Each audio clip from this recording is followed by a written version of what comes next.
about, Danny? It's not like you're going to Tokyo. It's just Philadelphia. You'll be back by midnight. I don't want to go to Philadelphia. You can go yourself and sign the contract. You're my agent. You've been getting 10% of my blood. Can't you go sign a contract? It's not the same thing. Harry Moran wants you there. He wants you there for shots, publicity shots, so he can get the club off to a flying start. Come on, Phil. Look, give him a break, Danny. Even if he is a boss, he's got some rights.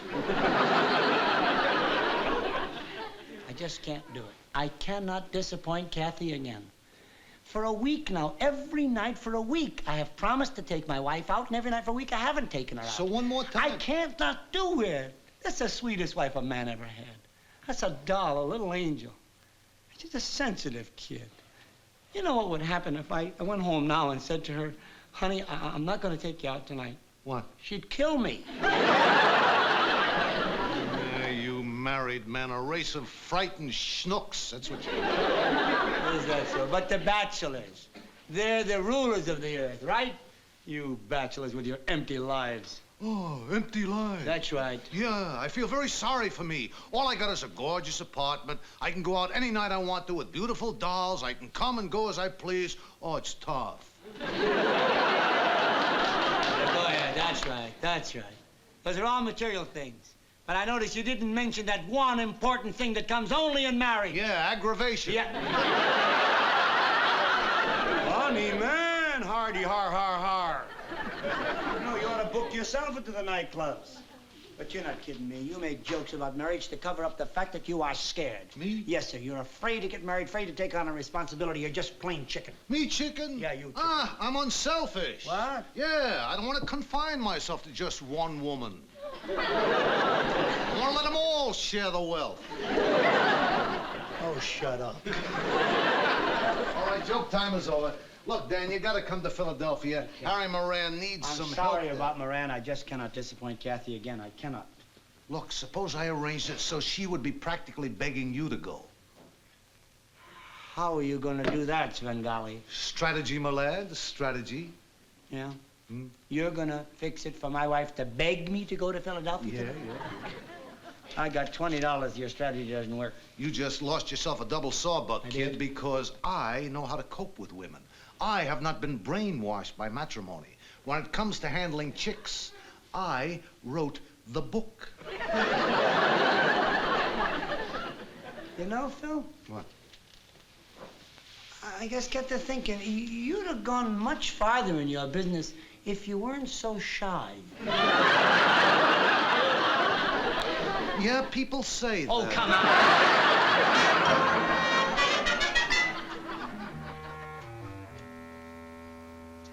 How about that?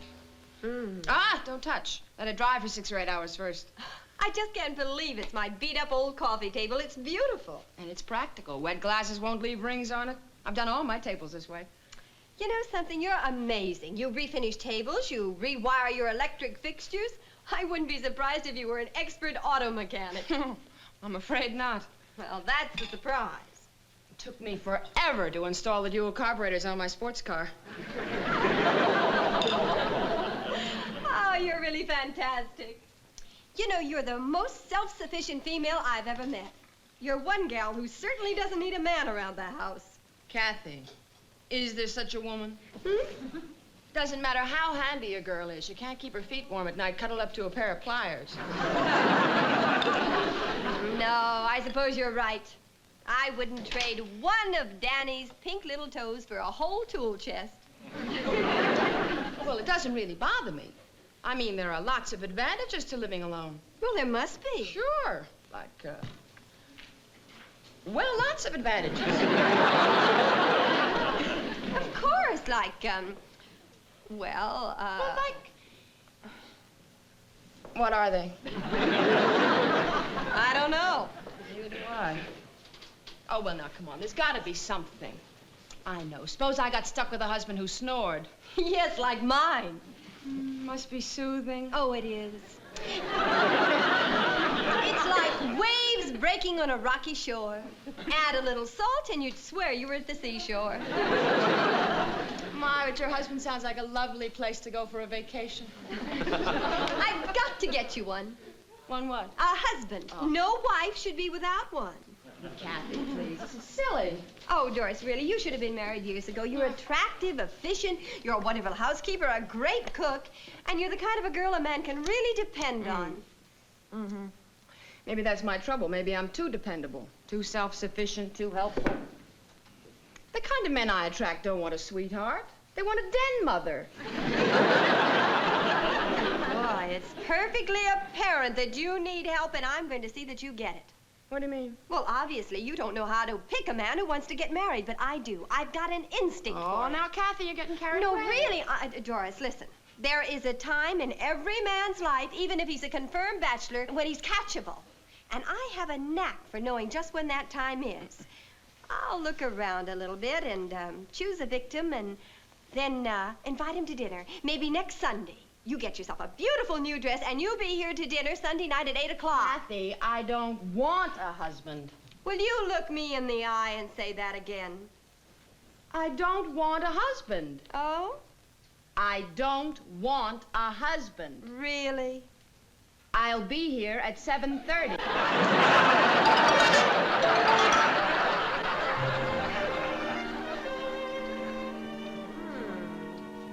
Oh, hi, Mommy. Oh, hi, darling.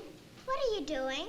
Oh, I'm looking for a husband. Don't you like the one you have? Of course, darling. I'm looking for one for a very nice lady I know. Tom Sherman. Nice, successful doctor, nice looking. He might be the right one. Put him down. Mommy, if you run across a successful doctor about 8 years old, let me know.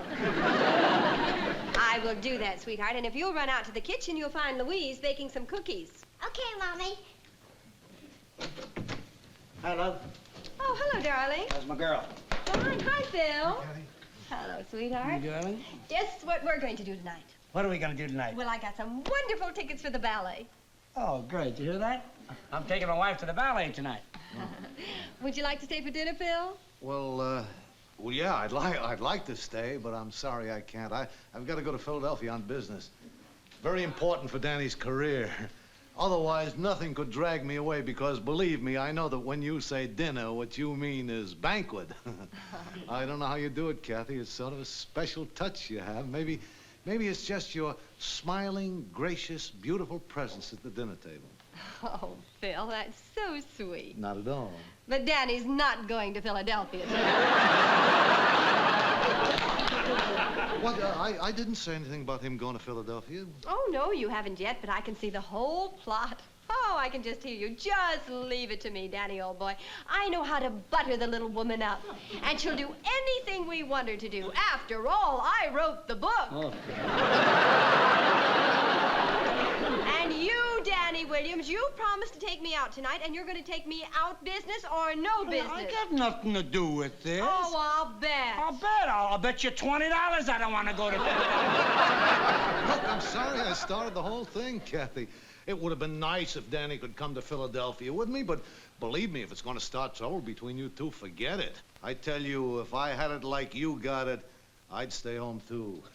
Really, Phil, must you insult my intelligence? How am I doing that? If I had it like you've got it, everybody knows you're a confirmed bachelor who thinks that marriage is for the birds. No, Kathy, you're only partly right. I think that marriage for me is for the birds. And you know why? No. Because I've given up hope. Oh, my God. Don't you think that I'd like to meet some nice, reliable girl like you, a real homemaker? But what are the kind of girls I meet in my line of business? The Michelles, the Glorias, the Avas, the insecure child women who are all depending on me to help them with their career. Don't you think that just once, for a change, I'd like to meet some woman that I could depend on? But it never happens that way. So after a while, you get it knocked into your head that you're just not the type that attracts a real, self-reliant, dependable kind of woman, a true life partner. And why am I bothering you with my troubles? Stay home, Danny. Have a good time. I'll call you up. Phil, What? wait a minute. Yeah? What? Danny, Yeah. maybe you should go to Philadelphia tonight. Honey, but I want to go to the ballet. What about the ballet, Oh, dear? honey, forget the ballet. I can get Doris Henshaw to go to the ballet with Who's me. she? Well, she's a friend of mine. Oh? Phil, I'll make a deal with you. What's that? Well, Daddy can go to Philadelphia tonight if you'll promise to be here for dinner Sunday night at 8 o'clock. Well, you got yourself a deal. And I'm going to have a mighty nice surprise for you. I'm sure whatever it is, it'll be delicious. So I thought that I'd arrange with him to have 2 or 3 dates, and then in about 10 days at the most, he should be ready to pop the question. Anything you're saying. Maybe we could get them an apartment in this building, and they'd be our neighbors. Yes, nice to have nice neighbors. Daddy, you have not been listening to a word I've said. Huh? Sure I have. I heard everything you said. What did I say? You said it would be nice if they got together, and after a while, a few dates, then they would get married and have an apartment. Who should get married? Doris and Phil. Doris and Phil? Yes. You mean to tell me that's why you invited that poor guy here tonight for dinner? To get him married? Well, sure, don't you think it's a wonderful idea? Oh, Doris is a honey. marvelous girl, honey. She refinishes furniture, and she can fix electrical things, and she can even fix carburetors. What do you know about that? And to think I married you. What is it? What is it with you married women? As soon as you see a bachelor, you want to drop a noose over his neck. Phil's our friend. We don't want him living a dull, lonely life in a dingy apartment with nobody to look after him. Honey, have you ever seen the way... Oh, Oh, sweet. sweetheart, please, honey, will you please just let me take care of these things and forget it? Kathy,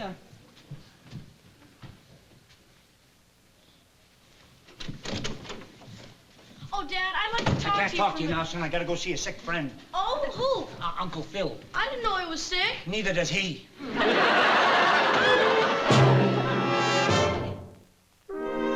not gonna wait long. I get the guy up, will you, please? What? What? Shush. Please, must wake master gently, like a lily in pond. That's a lily? Look, when did you happen anyway? I didn't know he had a butler. A month ago, Huh? before I worked for Mr. Blocall, I worked for Mr. Harry Ruby. You work for who? Mr. Harry Ruby. Oh, you mean Harry Ruby? That's what I said, Harry Ruby. Yeah, I know. But Mr. Ruby lose me to Mr. Blocall. Mr. Ruby lost you to Mr. Broker? How's that? In poker game. Huh? When Mr. Ruby have no more money to put up, he put up me. Mr. Ruby has 3 kings. Mr. Blocall has 3 aces. Mr. Blocall win pot. I am pot. Happy to know you, Pot. Now, if you don't mind, get the lily up, please. I gotta talk to her. Oh, isn't that cute? One of its petals is hanging out.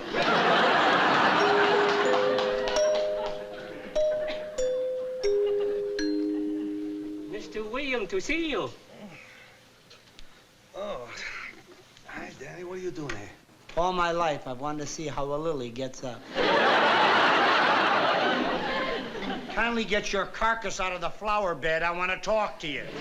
Master would like breakfast in bed? No, I think I'll get up for breakfast today. I feel daring. You mean to tell me he serves you breakfast in bed? Yeah. How about that? Kid.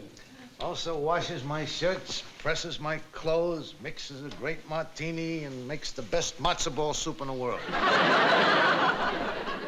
You like this dull life in this dingy apartment, don't you? What's not to like? Well, since I'm such a good friend of yours, I'm going to do you a favor, Philly boy. Yeah, I'm going to break your leg. If you are physically able to show up at my house for dinner tonight, this bachelor life will be over for you.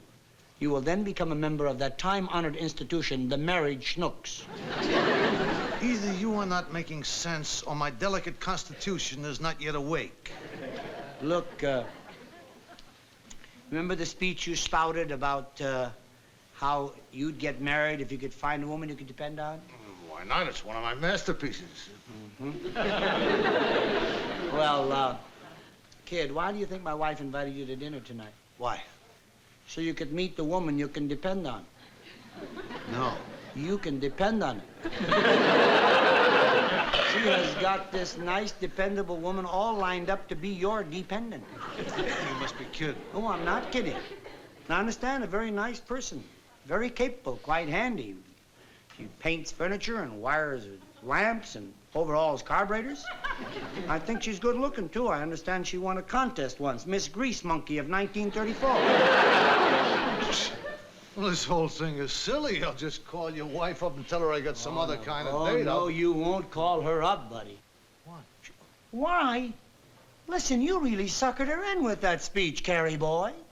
That was some speech you gave. As a matter of fact, I was touched. A little nauseous, but touched. Now you're going to call her up and tell her that the whole thing was a gag?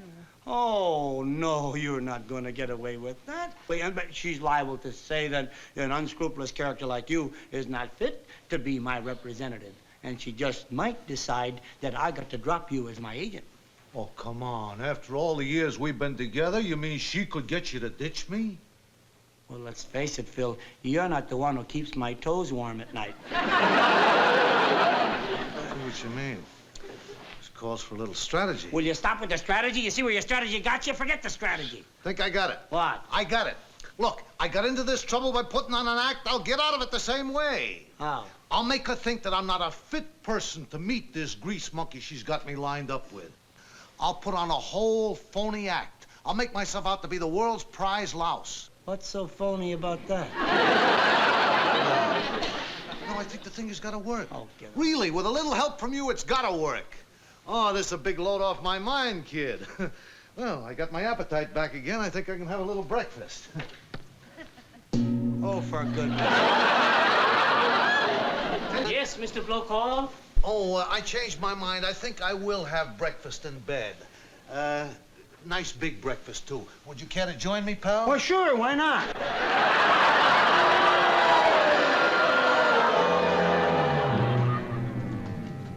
Oh, hello, Bill. Hi, Kathy. I know I'm a little early, but I figured you wouldn't mind. Hi, Dan. Hello, how are you? Bill, you're not dressed. What dress for a little Sunday potluck with my favorite family? What do you want me to do, come formal? But she's going to be dressed. She? Yeah. You didn't tell me there was somebody else coming. Well, it must have slipped my mind. Who is she? Oh, Doris Henshaw. Well, she's a wonderful girl, I know, and I thought that you two ought to meet, so I invited her for dinner tonight, too. Why did you think that we two should meet? Well, she's unattached, and she's a very dependable girl. And the other day you were saying that you wanted to meet some girl who was really dependable, so and I you thought that she and I would hit it off, huh? That's right. Kathy, I'm touched. I'm deeply touched. Oh, well, I just thought that you... No. What I mean is that if you want me to meet a friend of yours, then it must be that you don't believe what everybody says about me. Isn't that nice, Dan? She doesn't believe what people say. Oh, that's my little angel. Yeah. What does everybody say about you? No.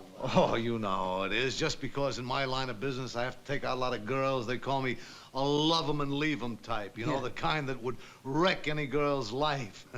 You know, they say I'm a wolf, a cad. A stinker.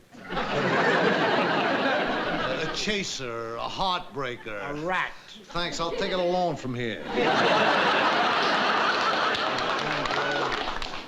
But the point is that you don't believe these things about me. No, I don't. You don't, huh? No. She doesn't believe these things about me. Well, darling, you don't believe him, and I don't believe him because, well, we know Phil, but then what's our opinion against everybody in the whole town? Everybody in the whole town? Well, everybody that knows him, I mean. No, Dan, wait a minute. Not everybody. Oh, that's right. There's that bookie in Hoboken. The fellow that rigs the crooked horse races. He thinks you're a swell guy. That's right. Be fair. Then there was that axe murderer in Detroit. He liked you. I don't listen to gossip. I form my own opinion. Yeah, well, that's always a good idea. Hello? Hello, Dad. I'm at Stevie's, and his mom invited me to stay for dinner. Will you ask Mom if I can stay? Just a minute. Phil Brokaw is here, but he's busy at the moment. Whom shall I say is calling? Daddy, it's Rusty. Inez? Not Inez, it's Rusty. It's a girl named Inez. She says she's got to talk to you, a matter of life and death. I don't know who. You don't know how she got your number? Well, she must have called the answering service. They gave her our number. Just a minute. I'll put him on. Here he is, Inez. Daddy, it's your Rusty, your son, remember? Lois, can I have dinner at Stevie's? Please, Inez, I told you I was through. Look, it's Rusty. I don't even know an Inez. Is everyone going crazy? Of course I'm going crazy from all your nagging and cheap hysterics. Look, it's Rusty. R-U-S-T-Y. You don't have to spell it out for me, Inez. I'm not Inez. It's your problem if you can't live without me, Inez. Oh, come on. You don't think I believe you, do you? You just haven't got the nerve to do it. Okay, if you want to, go ahead, jump off the Empire State Building. Hope you have a nice trip, Inez. But I'm not Inez, I'm Rusty. Well, can you stay or not? I don't know. Don't you know if you can stay or not? I don't even know if I'm a boy or a girl. Phil, you think that Inez will go through with that? Oh, come on, that's just a lot of talk. Poor girl. Oh, you mean Inez? Oh, let me get you straight, Kathy. She's just a silly, neurotic girl who loves you, and you don't care if she lives or dies. You mean about that suicide talk? Oh, don't pay any attention to that. They all talk about suicide, but very few of them actually try it. Yeah. Very, very few actually try it. Go. Go where? Go. You're not going to meet my friend. She's too good for you. But now get out of here this minute. I want to meet her, no, Kathy. you will not meet her. Get out of here this Doris, instant, she's this second. Well, Out. Go. I think you better go, Phil. all right. Gee, it's the story of my life.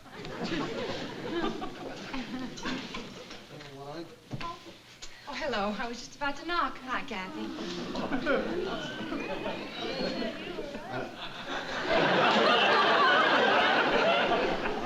Are you? Who? I'm Doris Henshaw. This is your idea of a grease monkey?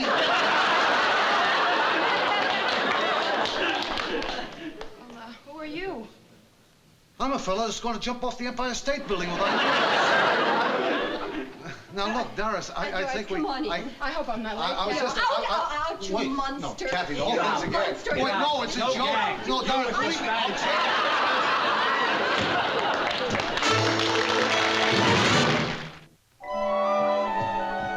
Hello, Phil. Hi, Kathy, I came right Oh, over. hi, Agent. Hi, where is he?